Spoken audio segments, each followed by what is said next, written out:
اعوذ بالله من الشیطان الرجیم بسم الله الرحمن الرحیم. نوروز متعلق اکثر پختنی کیږي د اسلامي حیثیت، شرعي حیثیت او بل عید څه حیثیت دی، منو کول انداز. زه مختصر دی باندې څو خبرې داسې کوم که نوروز دا حقیقتا یو ملي تهوار دی، ملي ایونټ دی، یو قومي ایرانیانو، فارس ولو څه قدیم بادشاهانو به دا منو کولو. ویدي چونکې مناسبت دا دی چې هر چا خپل یوه سلیقه طریقه وي. لکه مثلا عیسیانو سلیقه دا دی چې هغوی عیسی علیه السلام پیدایش باندې هغوی مثلا 25 اګست کې هغوی تهوار منو کوي، حالانکې ژمي میاشته د وي، خزان میاشته د وي. هغه د دې کال هغه وي، مطلب یو ایونټ وي، یو عید دی وي، جوش و خروش سره منو کیږي، شان و شوکت سره منو کیږي. ایرانیانو، فارس ولو چې کوم صرف ایرانیان نه، فارس زبان مختلف ممالک دي چې هغوی فارسي ژبه یې لکه افغانستان شو، تاجکستان شو،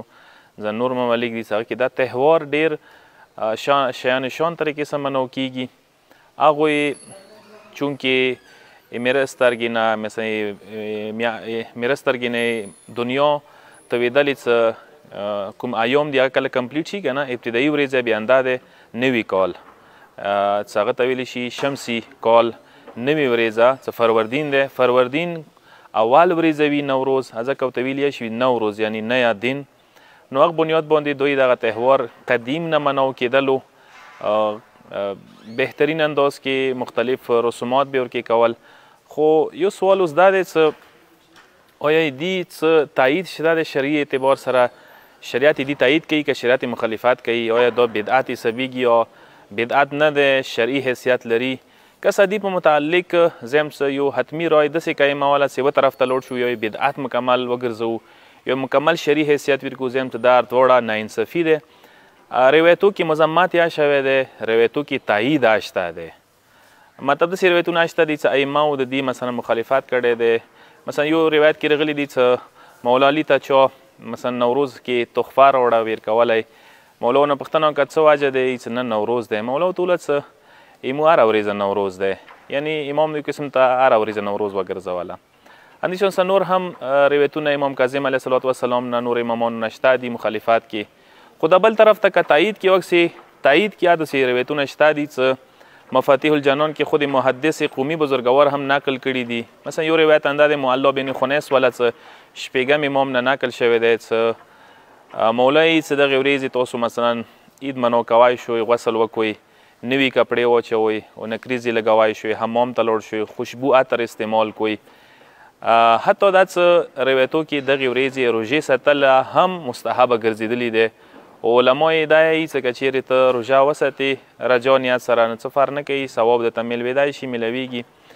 حتی دا څه مخصوص المونځ یې دغې ورځې بیان شوی دی روایتو کې. او دې حده پورې څه داسې روایتونه شته دي چې هغه دغه ورځ ډېره مهمه ګڼلې شوي دی. مثلا عید غدیر ویلې شوي دی چې همدغې ورځې باندې و، یا نور ځنه مثلا مناسبتونه اسلامي هغه همدغه ورځې باندې و. یعنی دا شیونه هم بیان شوي دي. خو زه داسې یم چې یاد وساتئ اسلام دې حوالې سره څه نظریه دی. اسلام زه داسې یم چې دې حوالې سره نظریه دا دی چې دې نوروز کې ځنه داسې خصوصیات شته دي چې هغه مثبت خصوصیات دي،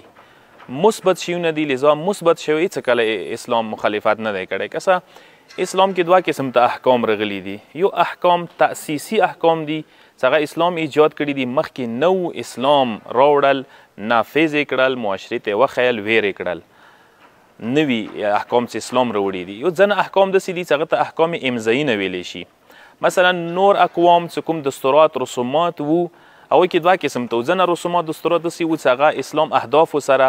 اغراضو سره، اصولو سره مطابق نه وو، هغه اسلام سراسر مخالفت کړی دی، مذمت یې کړی دی، هغه یې رد کړي، ریجکټ یې کړي دي. ځنه دستورات داسې وو مختلفو اقوامو کې چې هغه رسومات اسلام اهدافو اصولو سره متضاد نه وو، متصادم نه وو، لذا هغوی اسلام تایید کړی دی. یا ځنه ځای کې تایید شوی دی، ځنه ځای کې مثلا خاموشي اختیار شوي دی.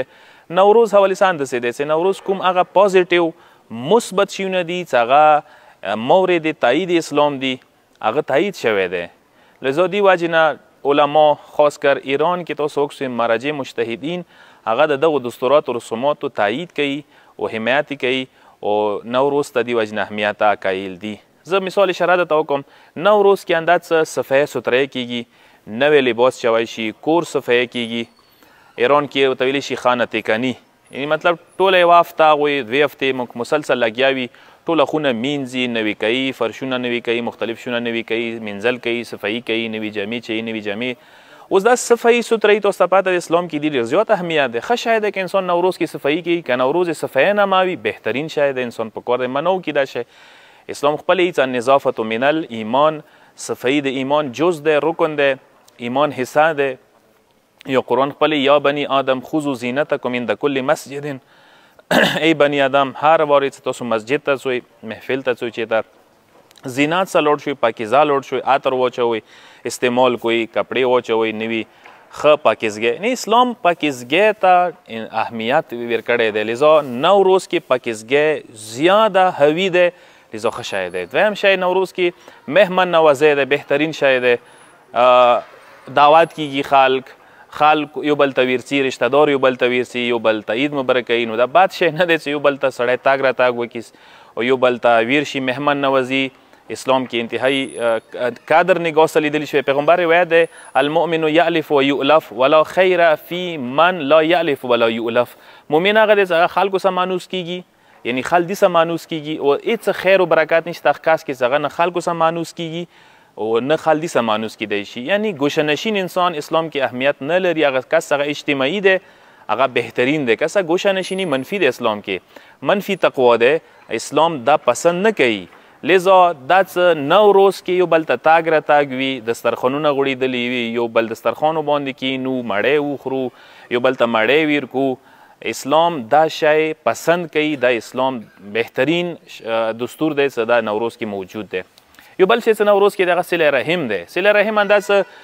یار دوست یو بل ته لوړ شي ملو شي یو بل پښتنه وکړي احوال پرسي وکړي صله رحم ورسره وشي تاسو ته پته صله رحم اسلام کې څومره اهمیت دی قرآن کې پروردگار علمی چې اتقوا الله الذي تساءلون به والارحام تاسو خدای نه وډر شوي او صله رحم کوئ کنه ویلې تاسو نه دغه دوه شی پښتنه کې تساءلون به والارحام خدای پښتنه ده نه کیږي ارحام پښتنه ده نه کیږي لذا نوروز کې مثبت شی انده دی چې دیږي کې یار دوست رشتہ دار اقوام پلرینې خپلوانو رشتہ دارو تقریبا دیدار ورکی کیږي نو ښه شی دی یو بل شی چې نوروز کې موجود دی هغه د فقراو سره مدد کوله یعنی غریبانو سره مدد کوله ښه شی دی مثبت شی دی لذا زه نتیجتا دا تاسو خدمت کې عرض کوم چې بلې نوروز په باره کې منفي روایتونه شته مثبت شته دي خو نوروز چې کوم منفي پهلو دي مثال دا چې انسان ګناه ورکې وکړي مثال دا دی چې انسان ګانې ورکې ووري ګانې بجانې دا شیونه ګناه طرف ته څي ورکې په کار نه دی چې دا وکړي انسان وکړي او که د بل طرف ته راشي نوروز کې مثبت شیونه پازیټیو شیونه ډېر دي نو هغه تایید دی هغه ته اسلام هغه مورد تایید اسلام دی ایران کې که تاسو وکړئ رهبر معظم ځکه یا واضح الفاظو کې چې نوروز اسلام رد نه دی کړی چې اسلام رد کړی وي داسې دین دی داسې عید دی چې هغه تقریبا هغو دستوراتو واجې نه مورد تایید اسلام دی یا خود هغوی سیستاني پوښتنه شوې دی چې آیا نوروز ته بدعت ګڼې هغه چې نه بدعت نشي حسابېدلی آیا شرعي دیني شرعي عیدي ګڼې هغه چې نه شرعي خو نه دی خو دا ویلی شي چې که منع کوي څوک منع کول کې حرج نشته دی خو ځنه شیونه خامخا اسلامي رنګ ورکوله ځنه مثال شیو ته دوره زیات ورکوله رنګ ورکوله شرعي رنګ ورکوله اسلامي رنګ ورکوله دا ټیک نه دی کوشش وکړو انشاءالله ما تاسو نوروز کې کوم پازیټیو شیونه دي هغه اجاګر شي په کار دی او منفي شیونه په کار دی اجاګر نه شي والسلام علیکم ورحمت الله وبرکاته